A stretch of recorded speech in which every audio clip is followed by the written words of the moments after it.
San Francisco. He's the author of Preparing for War, The Extremist History of White Christian Nationalism, and What Comes Next. It was published in 2023, which examines the toxic combination of religious and political forces that gave rise to January 6, 2021, and where the white Christian nationalist movement goes from here. Since 2018, he's also been co-hosting a podcast called Straight White American Jesus, which is a religion and politics podcast that focuses on Christian nationalism in the United States. He's a sought-after speaker nationwide. You will find in his recent interviews, quotes, and commentary in a wide range of news organizations. Just this morning, there was a San Francisco Chronicle article that had Brad quoted in it. Also PBS NewsHour, New York Times, Rolling Stone, among so many others. So we're very happy to have him here today.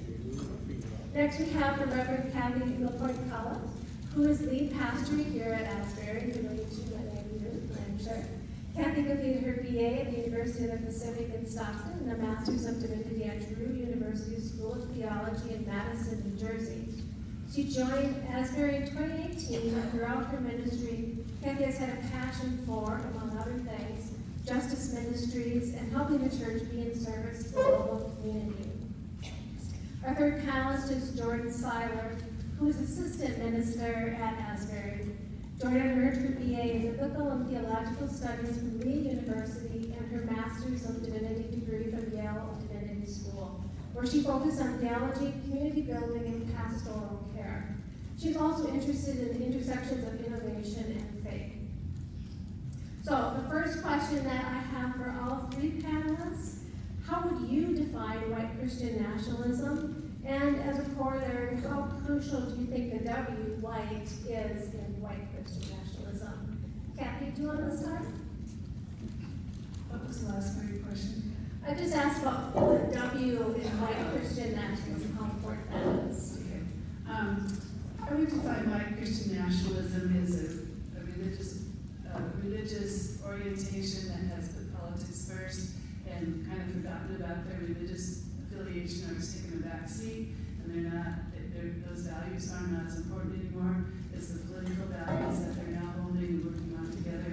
And I think the white part is very descriptive of what I've seen of Christian nationalism around our country. It's very predominantly groups of white people, people who were white evangelicals before they became white nationalists, white Christian nationalists. So that's how I see it. Yeah, I think my answer is very similar. I think that you kind of see two things coming together in white Christian nationalism. You see a very particular kind of religion, a very particular kind of Christianity, kind of overlaying with a particular kind of politics. And what you kind of see is the religious fervor of that kind of Christianity mixed with the social and political influence of more conservative, primarily Republican politics. I'm going to ask you the question of the white part of the definition. You'll see that what you saw in the documentary, right? It began with segregation. It has its roots in these primarily racist situations, and also you see that these kinds of trends, especially the political organizing around conservative causes, are not as prevalent in faith communities, though evangelical, but faith communities of color do not politically organize in the same way. So I think that the white part of the definition is crucial. I'll just point to some statistics and some surveys that I think inform how I think of Christian nationalism. So Pew Research Center and PRI have asked people questions like this. Is the United States a Christian nation? And that's kind of an open-ended question, right? Some of you in here might say, sure it is, but I'm not a Christian and I wish it wasn't, right? Some of you aren't Christians and you're like, I sure wish it was. So that's kind of a hard one. But then some of the surveys ask, should this be a Christian nation, right? So that's different. Should it be, okay? And I think when folks start to answer, should it be a Christian nation, and they start saying yes, right? We start to get into the realm of Christian nationalism. And can talk for hours about this, can really get into the nitty-gritty, but what I found is there's a really helpful way to envision Christian nationalism, which is this. I saw somebody, at least one person wearing, gentleman over here, build a longer table, not a fence. Is that what your shirt says? Sorry. Some of you, build a longer table, not a higher fence. Not higher fence. Thank you very much. Sorry to call out your shirt. Do you have those for sale back there? Okay. All right. So if we're all sitting around the table as Americans, okay, Buddhists, agnostics, atheists, Hindus, black folks, white folks, Asian folks, multiracial folks, folks whose immigration story is recent, folks whose immigration story goes back 3 or 4 generations. And I say to you, hey, we all got this table. It's great. By dint of me being a Christian, I get a different place in the country than you. Right? That's Christian nationalism. And it could be just, I'm not going to vote for anyone who's not a Christian. Okay, that's Christian nationalism. That's not militia, January 6th Christian nationalism, but that's Christian nationalism. It could also be, if you're not a Christian, I'm not sure you should be a citizen, right? And about 1 out of 10 Americans believe that, right? There's a study by my colleague Paul Sheep. So if we're at the table, and I say, hey everyone, I'm a Christian. If you're not one, I get a different place in this country than you. I'm a Christian nationalist, right? That's pretty easy. Now, what does the white have to do with it? Well, there's a whole bunch of things to say about it, but one thing that we see over and over again is there are folks of color, there are black and indigenous folks in the country who are Christian nationalists. But they tell a different story about the country than their white counterparts on the whole. So on the whole, if you ask a black Christian who says this should be a Christian nation, you know what they say? They say it should be a Christian nation so that for the first time we live up to our Christian ideals. It's never been a perfect union. We've had enslaved people. We've had Chinese exclusion. We've had Japanese incarceration. On and on and on and on. But we might, and Christianity's the way to do it, right? So, does that still make me a little comfortable? Yeah, because I'm not sure that that's how multi-religious democracy should work, that we're going to get there through Christianity. But nonetheless, that's a hopeful story, isn't it? The survey about white Christian nationalism says this used to be a great country. It used to be a city on a hill. But then all these interlopers got in the gates. And it's no longer great. When did it go downhill? 1950s. That was the Pax Americana. And when we got to the 60s, we had the Civil Rights Movement, the Civil Rights Act, the Voting Rights Act, we got Stonewall, we got the Feminine Mystique, we got Equal Rights Amendment proposed, never ratified. And you know what? It all just went bad. So now we got to make it great again. And now all of a sudden, we're not telling a hopeful story, we're telling a nostalgia story. And that's the story you get, for the most part, with the white Christian nationalists. And so, for me, that's where the white really comes in, is they're saying, it used to be great for me, and it no longer is, because of all these other folks, and so now I'm going to fix it. And that's when it gets kind of scary. Good answers, thank you. Our next question, in the movie, Sister Simone Campbell was asked the question whether Christian nationalism is Christian, and she said no. Do you agree with that? Why or why not? Jordan, can we start with you? So this question was originally hard for me because I never want to limit Christianity to my thoughts and feelings and my particular interpretations. But I do think there's a limit you reach when the values you're holding, the messages you're sending, are somehow entirely un-Christian. And a lot of the content we saw on this documentary that we see in a lot of Christian nationalist movements has reached that point. To illustrate this, I had a professor in divinity school, actually, a professor that was featured in that documentary, Professor William Barber, who on our first day of class, he gave us a Bible and he said, by next week, I want your whole class to cut out every single passage in this Bible that has to do with welcoming immigrants, lifting up the poor and the marginalized, generally every passage that has to do with inclusion and social care. And so we did it, and the next week when we brought the Bible back to class, it was torn to shreds. It was not even really recognizable as a book. And so I think a movement that does not honor that much of the Bible and that does not hold these core tenets of Christianity, I'm hesitant to call it Christian just because it wears kind of the Christian mask. If I put on a lab coat and had a stethoscope and had a scalpel and said, I'm a doctor, can I do surgery on you? Would you let me? No? No, because I'm not a doctor. I'm wearing a doctor costume movements do, they take Christian symbolism and Christian language because it's powerful and because it's trusted, but that does not mean that it is inherently Christian, and that is what I would say about that.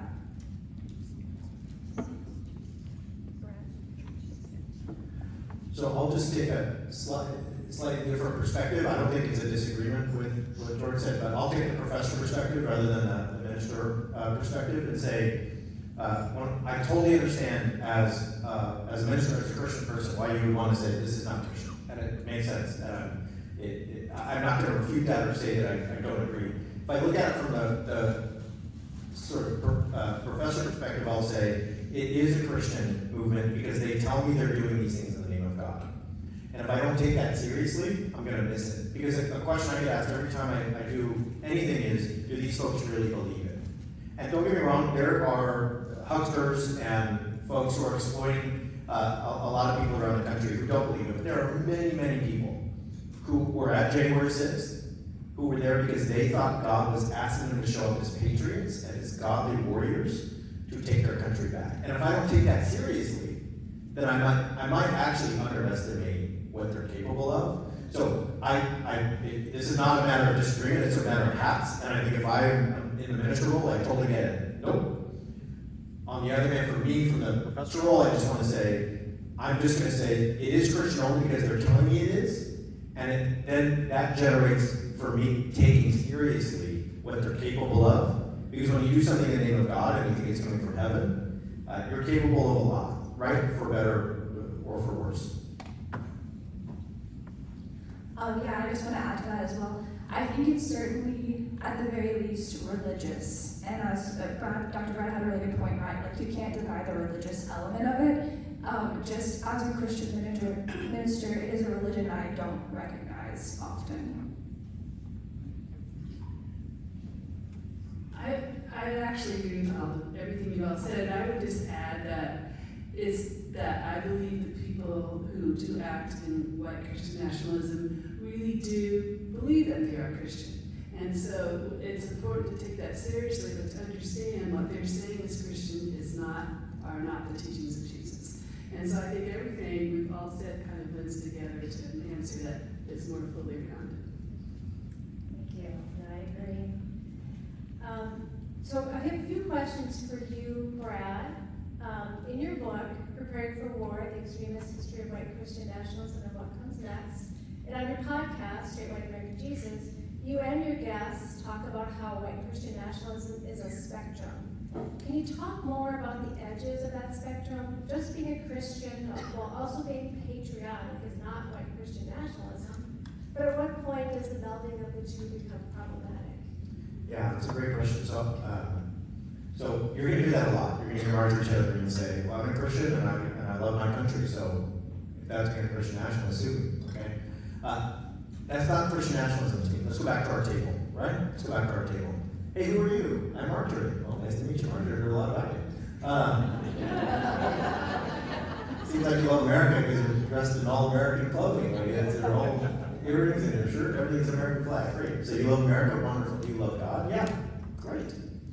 That's different than, hey, because I'm American Christian, I get a different place at this table than everyone else. We've now gone from I love God and country to because I love God, I get a different place in the country. That's Christian nationalism to me. Now, there are problematic iterations of this. So, if I meet somebody at a church in Omaha, Baton Rouge, Portland, and they tell me, hey Brad, I hear what you're saying, but I'm just not going to vote for somebody who's not a Christian. So, Bernie Sanders, sorry pal, okay? You're not getting my vote. I think that's problematic, period. I just do. I think if we're going to be a democracy, we should vote for people who we think will be the best leader for a multi-racial, multi-religious democracy. I do think that's problematic. I'll tell you what though, that person is not going to be the person who at night when I'm trying to sleep, they're going to haunt me, you know? Like they're not going to scare me enough to like keep me up at night. What we're increasingly seeing, and I think that the documentary does a great job of showing, is that white Christian nationalism is especially Christian nationalism in general, is saying, hey, we're at the table, and by dint of me being a Christian, I get a different place than you. I get a superior place than you. And if you don't recognize that, I might have to do things to show you where you belong and where I belong, right? So I might need to do things that show you your place and my place. That could be policies, that could be laws, that could be physical violence, that could be a coup, right? That could be not honoring the processes of democracy, whether at a state legislature. That could be going to extreme lengths to exclude people from voting. So what keeps me up at night are not the problematic Christian nationalists who are not going to vote for somebody who's not a Christian or who really want in God we trust on the money because we're just that nation. I'm not going to lie, I don't buy it, and I'm happy to go to coffee and debate you 3 hours over it and see what we've come up with. I'm not going to lose sleep. I'm going to lose sleep over the increasing threats from the person at the table who says I'm a Christian, and therefore I'm the real American and you're not. And if you're not going to recognize it, you better get ready. Because January 6th is just the beginning. That's what keeps me up at night. Brad, don't sit down yet. Okay. So in your book, you write that as a scholar of white Christian nationalism, you quote, realized that the Capitol insurrection was the logical outcome of a half-century of patriotic Christians preparing for combat, end quote. Could you elaborate on that? And in particular, could you talk about your background in Orange County in Southern California, which has become a center of white Christian nationalism? Sure, so I was a convert to evangelicalism when I was 14. Grew up in a biracial household where my parents weren't religious. I think my dad's Buddhist, growing up, my mom's Christian. I think they tried to keep religion out of it to keep the peace. Didn't work. So I converted as somebody who had really no experience with religion. So that was when I was 14. And I was 18, I started ministry. When I was 20, I was a full-time minister. I was in charge of a 200 kid youth group at a mega church. By the time I was 20, I was married. I was a full-time minister, and I was on my way to seminary. So I have deep roots in this world. I have been in it and lived it. And one of the things that I understand by way of my experience, and now 20 years of studying and learning about it, is there really is a sense that in the 1960s, the country was taken from those folks at the table who are the Christians, and therefore the real Americans. And they have been saying since the 1960s, we need to get the country back. Okay? And they've been preparing to do that through various means, through various channels. And I write about it all in my book. But the overarching sentiment is, if we don't get the country back, the country will no longer exist. It will go down the drain so far. We are in such an apocalypse that if we, the real Americans, don't get it back, we won't have a country anymore. How many of you heard about Joe Biden in 2020 being a Marxist, a globalist? Yeah. Do y'all know about Joe Biden? So I know when I hear talking about Joe Biden, I'm not going to talk about it, and I know we're being recorded, so I'm really not going to talk about it. But, you know, I've studied Marxism. You know, like when I do the history of Marxism as a professor, you know, like it kind of goes like Marx, and then there's some others like Trotsky and Lenin, you know. It never goes to Joe Biden, not one time. Never. But if I tell you that the person standing against you, your political opponent, is a globalist, woke Marxist who hates God and children, that he is a literal communist, okay? What I'm telling you is if you vote for that man, it's not that you'll have someone in the White House you disagree with. It is you will vote for the downfall of your country. Okay? So the preparation has been in place for a long time, but we're now seeing the accelerated crescendo of it. Okay? A lot of folks have noticed that white Christian nationalists are enamored with Vladimir Putin, and it's true. There's data to back that up. A lot are enamored with Viktor Orban in Hungary. Well, that relationship began 20 years ago, because there began to be a realization by the leaders of what we used to call the religious right and the moral majority, right, and now what we call Christian nationalists, and that's this. Democracy is not the sacred value. Power is the sacred value, because we are the rightful heirs of the country. So if we're not going to get power through a majority, if we don't have the votes, if we don't have enough on our side, then maybe democracy is not the answer, maybe it's the problem. Maybe it's the roadblock. Maybe it's the thing in the way from God's plan for this country. And so the fascination of Lebanon Cookie began in the early 2000s. And I'll just say one more thing, because I know. I'm sorry. But like, we had a Christian president, right, in 2004, 2007, 2005, right? His name is George W. Bush. And a lot of folks would say, isn't that great? We had a Christian president. But by the time he got done, the country was like more brown, more Asian, more gay. And then they put in who? Jimmy Carter? No. Who they put in? Barack Hussein Obama. And his name was Barack, his name was Hussein, and his dad was from Africa, and his dad was black, and his wife was black, and his 2 kids are black, and he grew up in Hawaii, he's Hawaii in America, who knows, I don't know, you gotta change your money when you go to Hawaii, maybe, I don't know. And then now gay people get married. So now what are we gonna do to get our country back? We don't need a pastor, we don't need George W. Bush and God save from alcoholism. No. Give me the brutalizing bully that will put the people at the table who don't know their place, and keep messing everything up, get the guy that'll hurt them, criminalize them, exclude them from the table, and actually just pick them up and take them out of the entire room. Give us that guy to get the country back in the order it should be, and give it to those God entrusted with it in the first place. I want that guy. Okay, one more question for you, Brad. At the end of your book, you write about the American Redoubt as the signpost for the future of the MAGA movement and white Christian nationalism. Can you talk about this? All right. Who's got a friend, family member, colleague, or someone they know on Facebook who's moved to Idaho? Idaho. Any Idaho? We got Idaho? Okay. Montana? Where's Montana? There you go. Where's Wyoming? Any Wyoming? No Wyoming. There's no people in Wyoming. There's more people in Livermore than Wyoming. All right. One Wyoming? Okay, one Wyoming. Okay. So the American Redoubt is a movement that starts about 15 years ago. And it's this idea that we can create, not the people who did this, not me, a redoubt, which means refuge or safe place from the rest of the country. And the idea was we can gather enough people who are like us. We can create a society and a part of the country that is unique and protected and shielded off, and we can create the Christian society we desire. And so there's a huge migration to what is called the American Redoubt today. And that could be, and the American Redoubt consists of Idaho, Montana, Wyoming, and then the eastern parts of Oregon and the eastern parts of Washington, right? The non-Seattle, non-Portland parts, okay? And the people who are really into this movement are saying, look, this is the place we can build the country for us, right? Now let's think about that part of the country real quick, okay? If you want to take over state level politics, and you want to build what someone called a Christian theocracy, you might think you go to Texas, right? It's Texas. But what's in Texas?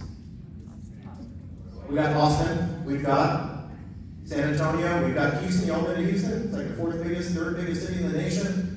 Tons of black folks, tons of Latino folks, tons of Asian folks, right?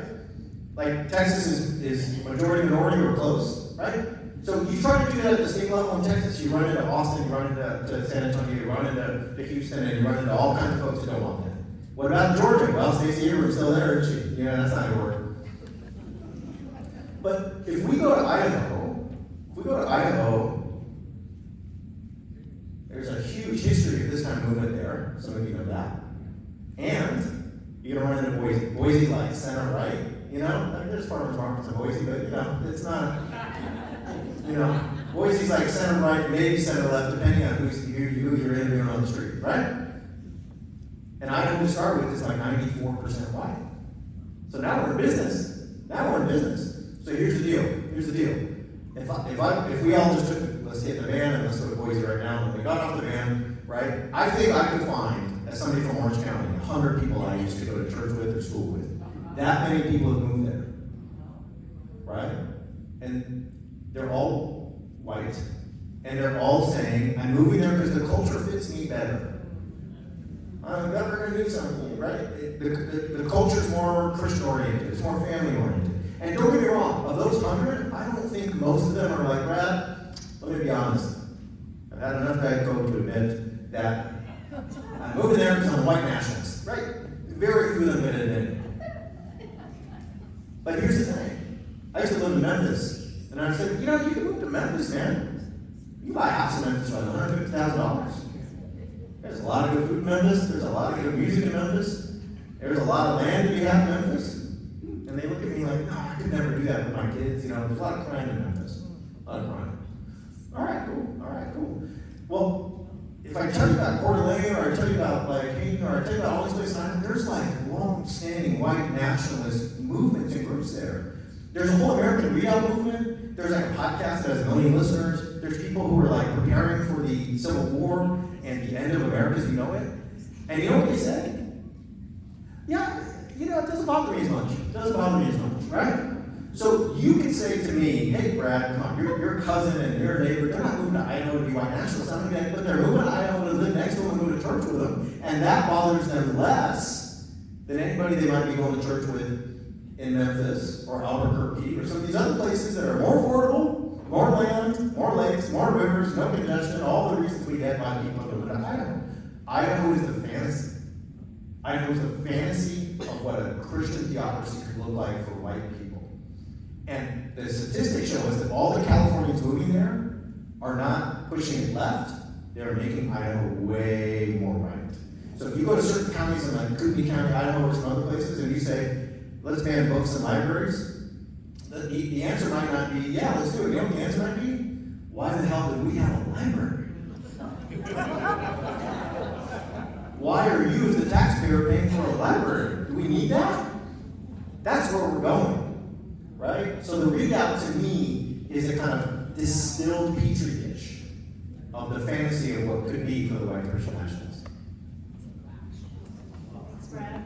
I have a couple of questions for Kathy and Jordan, and then we'll have a final question for all three, and then we'll open it up to audience questions for the last 15 minutes or more, maybe 10. Hopefully, we'll give you enough time to get your questions answered. Kathy and Jordan, do you see evidence of white Christian nationalism in the faith community here in Livermore and beyond? I was going to answer this differently until I listened to Brad. As some of you may know, Asbury is working on a tiny home community that would provide 16 tiny homes for permanent supportive housing and shelter. And in the process of working, we're still working on it, by the way, but in the process of working on it, I've met with lots and lots of Livermoreans to talk about the project. Some individually, some in groups, some in big groups. And some of the comments, especially when I've been individually with them, some of the comments have been horrifying to me, and they're very definitely along the lines of white Christian nationalists. Like, I'm a Christian, I understand that, in fact, I understand the Bible better than you do, and this is what God wants, and it's a very white, blah, blah, blah. Someone said to me, my house is the most expensive house in this area, so I should get to make all the decisions about what happens in this area. And it goes on from there. So yes, white Christian nationalism is alive and well in Livermore. I don't have as much to add specifically about Livermore as Kathy does, because I just moved to Livermore about 8 months ago. So I've been kind of taking it in with some fresh eyes. And I will say, like Brad, I'm originally, not that Brad's from Tennessee, but he spent time in Tennessee. I'm originally from Tennessee, and I grew up in these kinds of cultures. Granted, they were pre-Trump, so it wasn't quite as intense. But I expected moving here, right? Okay, it's California. We're not very far from San Francisco. I'm sure I'll meet a lot of open-minded people, and I have, right? There are all of you that are here having this conversation. But I've been surprised by how the narratives I've encountered in talking to many people about these subjects, particularly more conservative white Christians, sound just like the people that I met in Tennessee, and very similar narratives to those that I encountered there. And I think there are many factors that contribute to this, but what I would like to point out is just the internet and media, and we live in a time when ideas can spread through the computer. You don't have to meet anyone in your community that tells you these ideas. You can just go on Facebook. I have a friend from grad school who wrote an entire dissertation about the way that Christian conservative media spread through Facebook with memes of things like Donald Trump and a cross behind him, and we're going to stand up for God, and waving American flags, and all these kinds of images that you could just see in your home. And so I do think, is this ideology in Livermore? Yes, because computers are in Livermore, and it's everywhere right now. So, Okay, one more question for you too. What has been, and if not stopped, what will be the effect of white Christian nationalism on the future of Christian churches like Asbury? It's interesting to consider the effect of white Christian nationalism on a church like Asbury, because as I mentioned before, this is not a belief system that I really identify with, that any of our church members identify with. But what I think we'll see is our church still bears the reputational burden that many of the churches associated with these kinds of movements create. As Bishop Barber said in the documentary, right, these groups are not necessarily bigger, but they are louder. And they loudly say, this is what is Christian, this is what the Bible says, this is who Christians are and what Christians do. And so I think Asbury and churches like us will have to contend with that reputation, and we'll have to face more and more difficulties and more conversations in trying to reconcile with our Christian counterparts in the same town who have very different practices and values than our own. I would agree with what you said, Jordan. And I also think there are members of our congregations like Asbury who have family members who are more in the white Christian nationalist movement. And there's great pain. There's great pain between these family members because the people who are part of churches like Asbury are excited about being in ministry and reaching out to the community and helping those who are less fortunate and practicing the teachings of Jesus in that way. And then when they gather with their families for celebrations and holidays, there's such a division that they can't even talk about their faith, that it brings great pain. And so I think one of the things that churches like Asbury need to do and are trying to do is, how do we talk to our friends and family members who do come from a white Christian nationalist perspective? That sort of leads me to my last question for all three of you. How should Christians who don't subscribe to white Christian nationalism push back in their own faith communities against this movement? And how about non-Christians? What can they do to counter the rise of white Christian nationalism? Kathy, do you want to say? Jordan and I just finished a sermon series called Healing the Divides, and talking about the divides in our nation and our world and what we can do. And I'm always struck with the importance of deep listening. I think that's where we always need to start off with. And I had this fantasy that if we all were to take a vacation and go to Idaho, say, and hang out in the different coffee shops in the town and just like get to know everyone who comes to the coffee shop every day, like in the morning for coffee, and just develop relationships. And if we could do that year after year, maybe we could make some inroads. Because I don't think, part of me wants to just like ignore them and carry on, but I don't think that's going to work. And I do think we need to find a way to communicate with each other. And I think that begins with listening. There's a lot more I can say about that, but I'll stop there. Just to add to what Kathy said, I think there are two responses I would recommend for Christians. The first is similar to what Kathy said, compassion. I think that there are genuine people who think that they are living out God's call in their lives, and they are kind of trapped in a belief system, as the documentary kind of put it out. If you grow up in that immersive culture and you've never been taught anything different, you can't really escape from it. And I think that practicing compassion and saying not everyone is evil, some people need to be helped, some people need to be educated, figuring out what we can do in that way is one step. And I also think that owning Christianity, owning your Christian values, being loud about what you consider to be Christian and what you consider to be not Christian, right? Continuing to take action in the community, continuing to read the Bible and own the Bible and those kinds of things. I think that oftentimes we can see these kinds of voices represented in broader media and culture and say, okay, I don't want to be associated with Christianity because that is associated with all these harms in the world. But actually, I think the best thing Christians can do is lean into our own tradition, because there's a lot of value there about peacemaking, about love, about unity and inclusion. And if you are not a Christian, I think you can lean into American values, right? I think, as Russell Moore said in the documentary, patriotism is not necessarily a bad word. That's something else that has kind of been co-opted by certain groups. They're the only ones allowed to wear not religious, like the American flag or like these kinds of symbols. They're the only ones allowed to say, I care about the United States, I care about the people here. And so I would encourage you, if you're not Christian, lean into the things that you care about in this country. Lean into political action, the Constitution, the separation of church and state. These kinds of things are things that you are allowed to champion, just as other groups champion their own causes.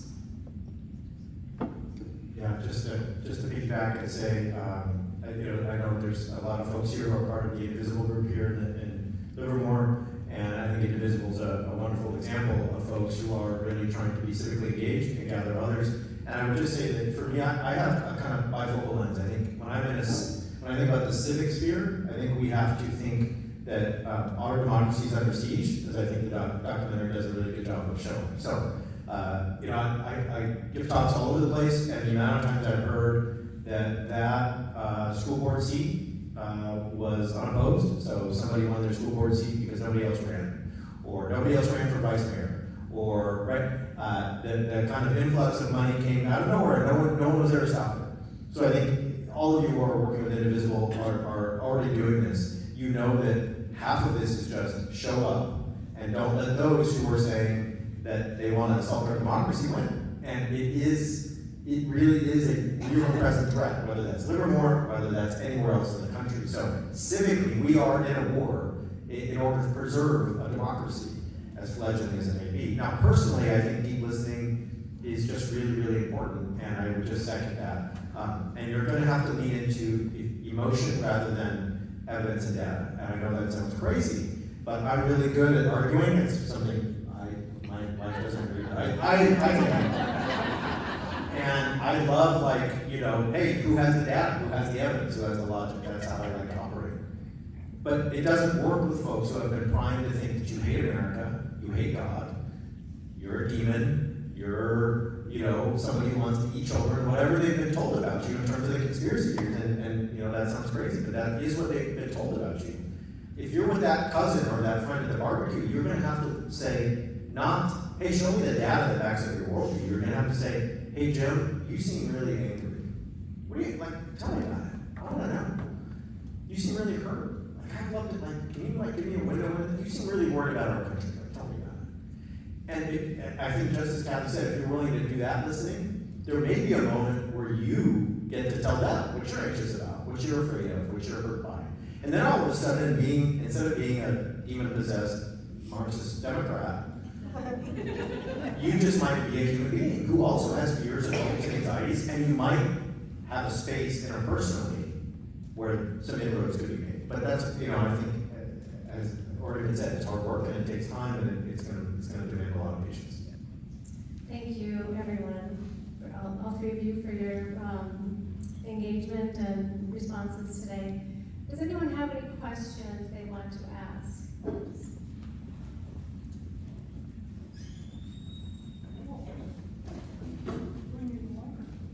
Yeah, I need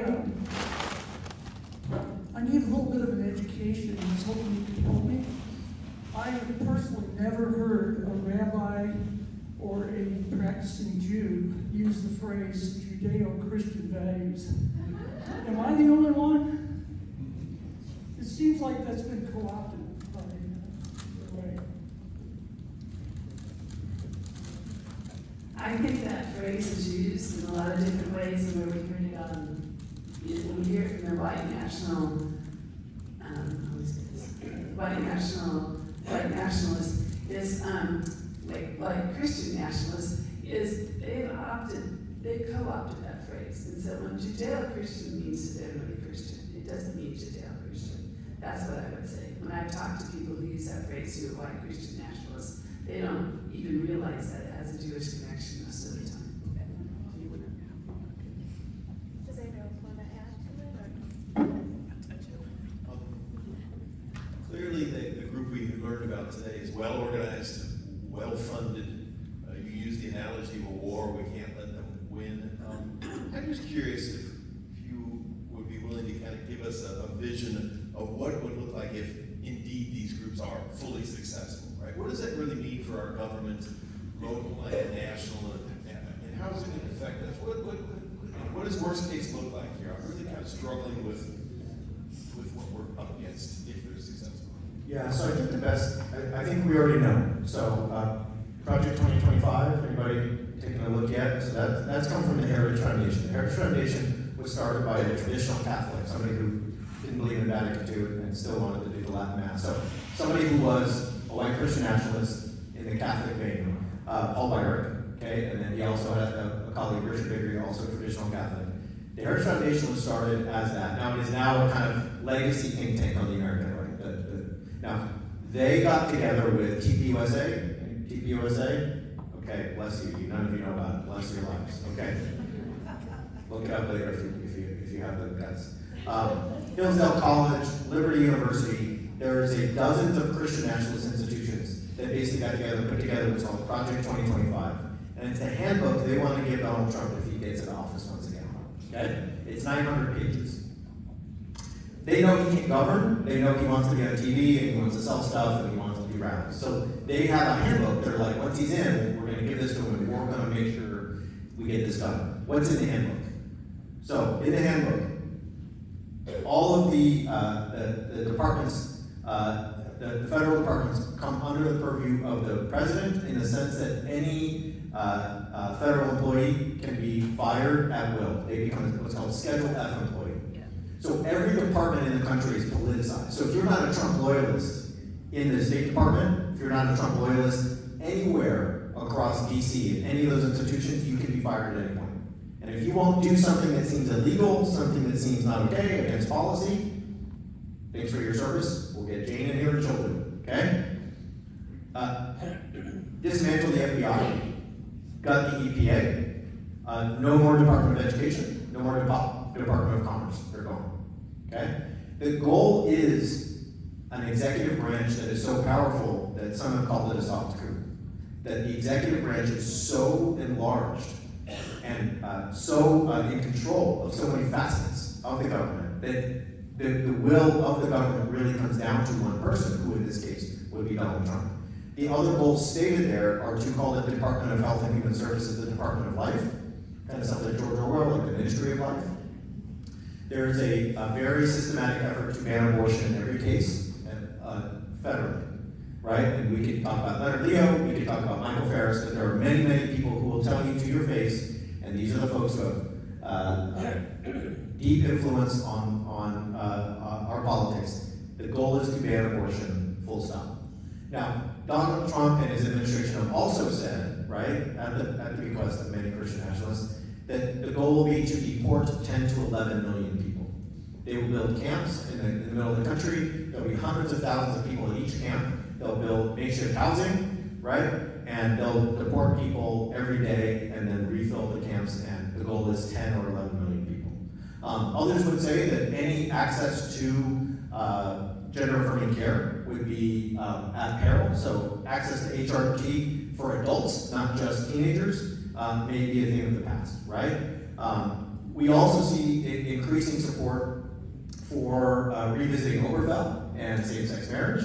We see increasing support for rethinking whether or not the federal government should have a hand in kind of protecting interracial marriage, right? So you start to kind of get the view. And then in addition, you see states like Texas and others that are really pushing forward agendas that would say, if you're a woman and you are traveling out of state for an abortion or for any, for reproductive care, that can be criminalized, right? You can be stopped on the way out of the state, and There's a bounty if somebody turns you in. They might get 10 grand for kind of being a good citizen and turning in somebody who's leaving the state for that kind of health care. And so you can start to get a picture, right, of something that looks really, really different and really, really kind of bleak in terms of the rights of every person. I'll just say 2 more things. Trump has said, and it's in the plans that I'm talking about, that there's maybe a need to use the Insurrection Act domestically. The Insurrection Act is what gives the president the power to use the military at home. So let's imagine Trump wins, and this is a very real possibility, and there's protests in Baltimore, in New York City, in Detroit, and in Portland. Sacramento. All right, thank you. Closer to home, sorry. Let's bring it closer to home. Sacramento, San Jose. Like, I used to live a block from Santa Clara Street in San Jose, right? Like, you know. There's already the foreshadowing of using the National Guard to march in and quell all those uprisings, right? Okay? There's already the desire, and the stated desire, to arrest and punish political enemies, right? So people like Joe Biden, people like Hillary Clinton, people like Rachel Maddow, right? Getting a kind of visit from Trump's personal regime to say, sorry, there's a warrant for your arrest. Under this plan, Project 2025, the DOJ would be completely under the president, and therefore it would be the kind of personal police force, the Trump red shirts, right? That's how the DOJ would operate under this idea.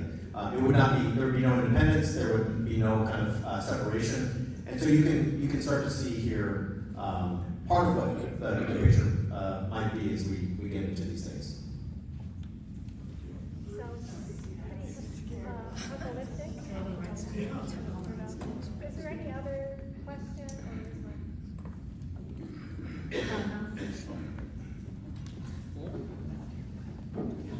Kind of more hopeful now? Probably not really, because I've heard of the 225. So you mentioned Overfield, and this is very, I hear, obviously it looks very white, the white national movement. Being a part of the LGBT community also seems very straight.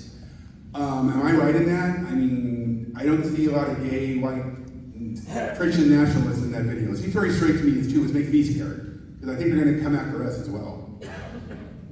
What your opinions on that are? Yeah, the short answer is yes. And I think that one of the things we've seen over the last couple of years, and this is my perspective, happy for others, but there was a real opening in their minds of targeting trans people as the most vulnerable, and the group that people had the least amount of familiarity with, right? Fewer Americans knew it and loved a trans person than they might know a gay or a lesbian person. So trans people became the target, right? But that then became a larger campaign to say, right, by way of book bans and attacks on libraries and school curricula, that became a larger way to say that if you are somebody who is queer anyway, then you are somehow a pervert, right? That has been the rhetoric used by this group. And if you think about white Christian nationalism as an ideology of order, this starts to make sense. So we're back at our table. I'm a Christian. By dint of being a Christian, I get a privileged place in the country. What's my goal? My goal is for the country to be in order. If the country's in order, then I get to be free.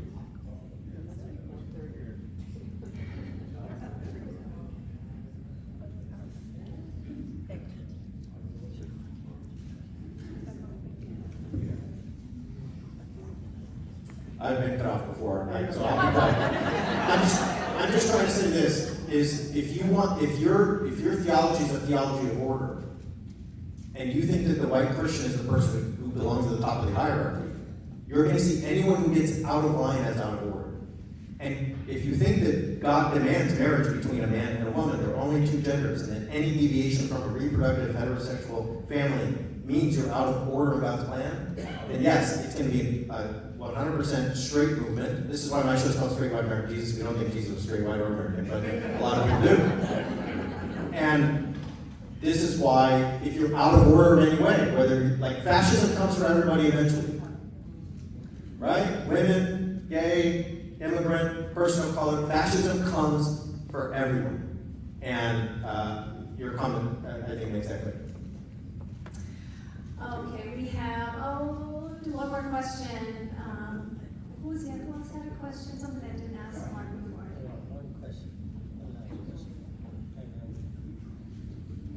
Yeah, this is more of a comment. I feel somewhat uncomfortable every time I say the second half of the Pledge of Allegiance, which expresses unachieved aspirations of this country. One nation, under God, indivisible, with liberty and justice for all. At least until the last decade, I felt like we were making progress in that direction.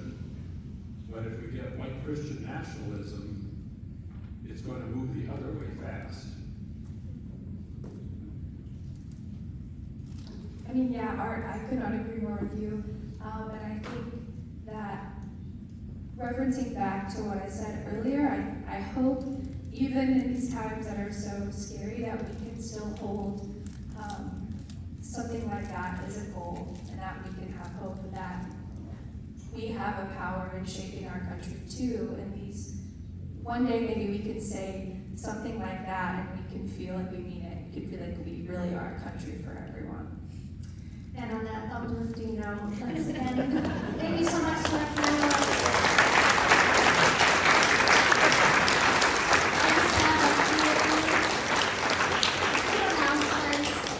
Next Sunday, Livermore Indivisible will have a postcard writing event. So if you're interested in being active, we write postcards for an organization called Reclaim Our Vote that works to provide outreach to voters in voter suppression states. I think North Carolina is the one that we'll be working on next week. So you're welcome to join us. You can go to livermoreindivisible.org to find out information on how to join that. And then also our next general meeting is Sunday, June 30th. It'll be about the epidemic of gun violence. And our featured speaker will be Janie Dobbs. She signed up, I don't see her. Who is the Livermore Valley local group lead for Moms Demand Action. So you can also go to livermoreindivisible.org for more information about that. I also I want to extend a special thank you to Kathy and Asbury for providing the venue for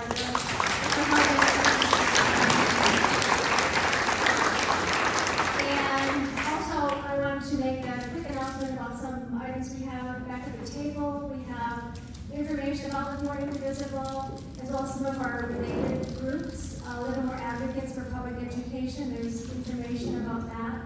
And Tri-Valley Grassroots Organization, TV Go, more information at that table. And what else am I forgetting? Thank you all for being here on a lovely Sunday afternoon.